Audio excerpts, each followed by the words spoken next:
The other day I was having dinner with my sister and her family. It was a pretty typical Tuesday night. The adults were talking about work, the kids were recounting their day at school, and the clatter of forks and knives filled the air. My nephew, who's only 8 years old, was unusually quiet. He was just sort of pushing his peas around his plate with a thoughtful look on his face. I didn't think much of it at first. Kids have their moods, right?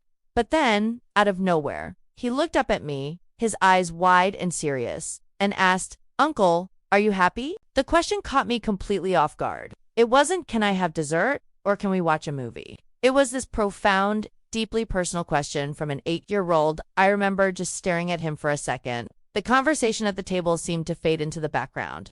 All I could focus on was his innocent, curious face, waiting for an answer. I think I mumbled something like, "Yeah, of course, buddy, I'm happy." But the truth is, his question hit a nerve.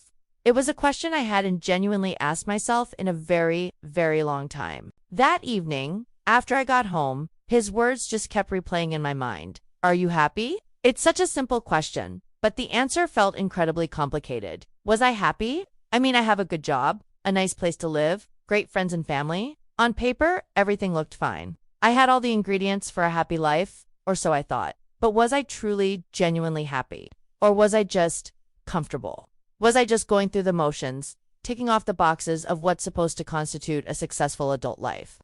The more I thought about it, the more I realized I didn't have a clear answer.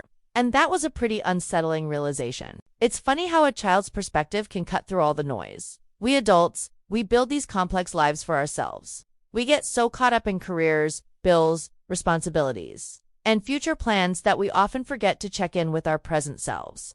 We chase after goals, thinking that happiness is a destination. You know, I'll be happy when I get that promotion, or I'll be happy when I buy that house, or I'll be happy when I can finally go on that vacation. We're constantly deferring our happiness to some future event, some milestone we have yet to reach. My nephew's question wasn't about my achievements or my possessions. He wasn't asking if I was successful or if I had a lot of nice things. He was asking about my state of being, right here, right now. And it made me realize that I had been living life on autopilot. I was waking up, going to work, coming home, watching some TV, going to sleep, and then repeating the cycle.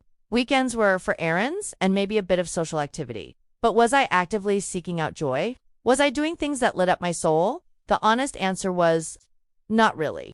So I decided to do a little experiment. For 1 week, I was going to actively pursue happiness. Not in a big, life-altering way, but in small, everyday moments. I wasn't going to quit my job or sell all my stuff. I was just going to be more intentional about finding joy in the ordinary. The first thing I did was change my morning routine. Instead of immediately grabbing my phone and scrolling through emails and news headlines, I spent the first 15 minutes just sitting with a cup of coffee, listening to some music, and watching the sunrise. No screens, no distractions, just me and the start of a new day. It sounds so simple, but it made a huge difference. It set a calmer, more positive tone for the entire day. During my lunch breaks, instead of eating at my desk while working, I started going for walks in a nearby park. I'd leave my phone behind and just focus on my surroundings. I noticed the way the sunlight filtered through the leaves, the sound of birds chirping, the feeling of the breeze on my skin. I started to notice all these little details of the world around me that I had been completely oblivious to before. It was like I was seeing the world in high definition for the first time in years. These walks became little pockets of peace in the middle of a hectic workday. I also made a conscious effort to reconnect with old hobbies. I used to love drawing when I was younger, but somewhere along the way, life got in the way, and my sketchbook started gathering dust. That week, I bought a new set of pencils and just started doodling. I wasn't trying to create a masterpiece. The goal wasn't to be good. The goal was just to enjoy the process. I spent an entire evening just drawing, with no objective other than the simple pleasure of creating something. And it was incredibly therapeutic. It felt like I was reconnecting with a part of myself that I had long forgotten. Another thing I did was reach out to friends, not just through text, but with actual phone calls. I called a friend I hadn't spoken to in months, and we ended up talking for over an hour, just catching up and laughing like old times. That human connection, that genuine conversation, was something I didn't even realize I was missing so much. We get so used to communicating through quick texts and social media comments that we forget the power of just hearing someone's voice. By the end of the week, I felt different. I felt lighter. I felt more present. I was still the same person, with the same job and the same responsibilities. Nothing external had really changed, but internally, everything felt brighter. I realized that happiness isn't this grand, elusive prize that you win at the end of a long struggle. It's a practice. It's a series of small, intentional choices you make every single day.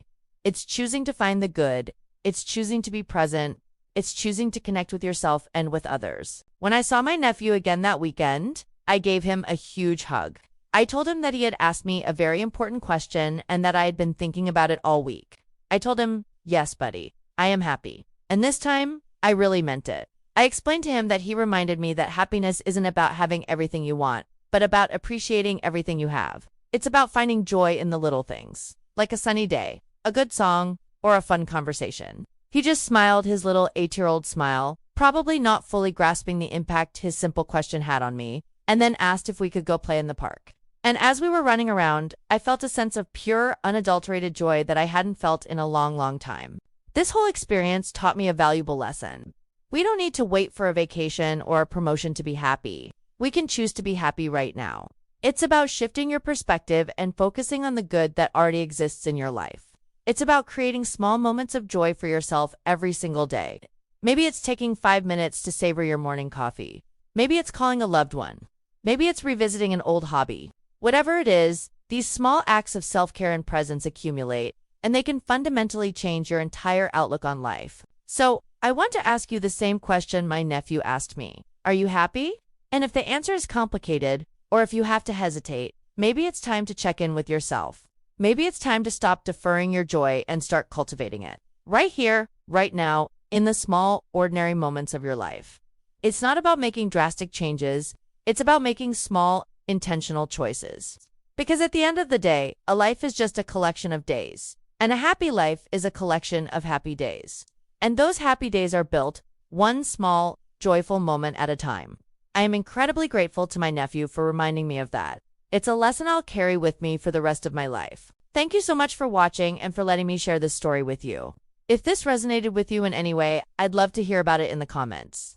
What are the small things that bring you joy? Let's share some positivity. Don't forget to like and subscribe for more content like this. See you in the next one.